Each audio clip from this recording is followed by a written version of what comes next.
Hello everyone and welcome to my review of the latest Doctor Who Christmas special, Twice Upon a Time. Going into this episode, I was really looking forward to it for a number of reasons. It's Peter Capaldi and Stephen Moffat's final work on Doctor Who.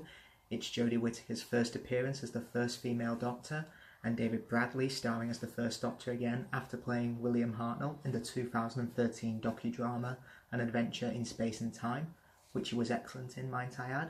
With all these in mind, did the episode deliver? In most ways, yes, but in some areas it fell flat a little for me. Now before I go into what I liked and disliked about it, I gotta warn you, there will be spoilers, so if you haven't seen the episode yet, go watch it and then come back here. Okay, caught up? Let's start. The episode involves the 12th Doctor encountering the First Doctor at the South Pole, having both defeated the Cybermen in two separate adventures, and both refusing to regenerate.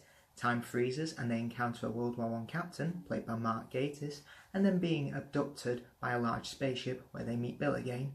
The ship's pilot, a figure made of glass, offers them freedom in exchange for the injured captain, who was in a stalemate at gunpoint where he was taken from time. The party then flee inside the First Doctor's TARDIS and land at the planet Villengard at the centre of the universe. The stakes in this episode didn't feel particularly high or epic, but this to me felt like an epilogue. The real finale came from the Series 10 finale, World Enough in Time and The Doctor Falls, as many story arcs and character relationships were wrapped up in that finale, such as the Doctor and Missy's relationship, the Doctor, Nardole and Bill's relationship, etc. Twice Upon a Time even admits there's not much evil to defeat. It's about doing a final act of kindness from both the first and 12th Doctors. On initial viewing, the testimony didn't really impress me too much as a threat or a villain, as the glass figure looked a bit silly and the CGI looked pretty fake in my opinion. It really did kind of take me out of the moment, but thematically it was there to show acts of kindness to both Doctors, and because of this they decided to return the Captain to his timeline.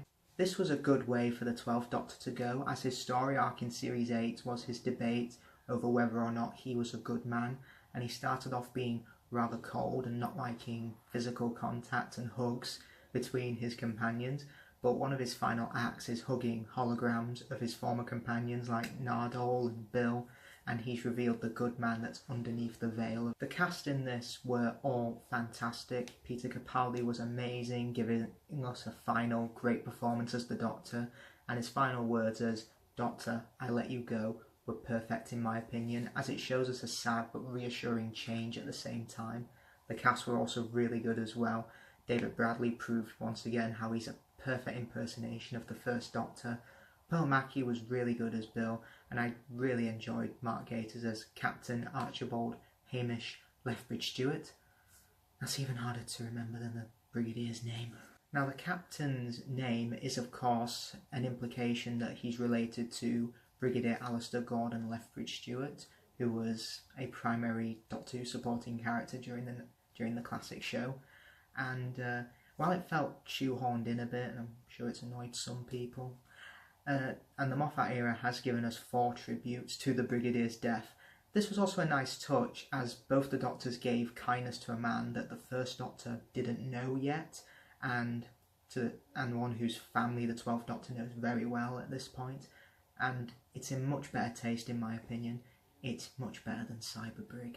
Now let's talk about what I didn't like about the episode, and that's the First Doctor's sexist attitude, because I never really saw the First Doctor as a sexist character, and the most I've seen him do was tell one of the 5th Doctor's companions, Tegan, to make the tea in the 5 Doctors, and that wasn't technically William Hartnell. And while it didn't destroy the episode for me, it just felt out of character for me. Now from what I can gather, the intention might have been how if we're able to look at our pasts, we'd cringe and be embarrassed by ourselves and what we'd say in the past and how we acted. And while that viewpoint is reflected in the 12th Doctor's response to his past attitudes, for me it didn't click well at all and was too out of character for Doctor Number 1. Plus there's a cameo from Rusty the Dalek, and while it was nice to see the only Dalek the 12th Doctor made good, it seemed really tacked on and kind of out of nowhere. This could have been any character from the 12th Doctor era, Nardole, Missy, even a Shielder / me, Again, it was a nice idea, it just wasn't executed well. In terms of being a Christmas episode, it wasn't its main focus, but that's understandable given that its main aim is to give the 12th Doctor a good send-off. But I really do like the Christmas truce shown when the Captain is returned to the war, and it links thematically with the episode's acts of kindness, as Christmas is a holiday that brought two opposing sides who were at war with each other to a standstill and brought out the best of humanity. As for Jodie Whittaker's first appearance, I'm very optimistic so far. Obviously I'm going to have to see a few episodes before I decide if the idea of a female Doctor can truly work, but I am sold so far. I love her first words being, "Oh, brilliant." It shows the Doctor is looking to embrace this change. A good impression so far, and I can't wait for Series 11. Plus, my last name shares with her, and she's Yorkshire, like me. Now, overall, in terms of regeneration stories from the new series, I'd say this is second best to Parting of the Ways from the 9th Doctor, and probably just above Time of the Doctor, and was a really good end to the Moffat and Capaldi era. Before I end this review, I just want to say to Peter Capaldi and Stephen Moffat, thank you for your time on Doctor Who. Peter Capaldi gave us one of the most challenging, fresh and evolutionary Doctors the programme has ever seen. Am I a Good Man, the ageing rock star, the grey stick insect, the Professor, a man who went to not standing love to one who fully embraces love and friendship. Farewell, Doctor. As for Stephen Moffat, well, he's certainly been a controversial showrunner among fans, and while I did think he did outstay his welcome a bit, I can't deny that his era has been one of the most ambitious Doctor Who has ever been, taking it into areas that many would not dare to go for fear of annoying the fans and alienating them, which he kind of has done. He gave us two brilliant Doctors, excellent companions, new monsters, old enemies to face, and friends, but also trying his best to keep the show fresh and new. Thank you, Grand Moff Stephen. I am going to miss you. Well, everyone, that's all from me. What were your thoughts on the special, plus your thoughts on Capaldi's Doctor and Moffat's era as a whole? Let me know in the comments below.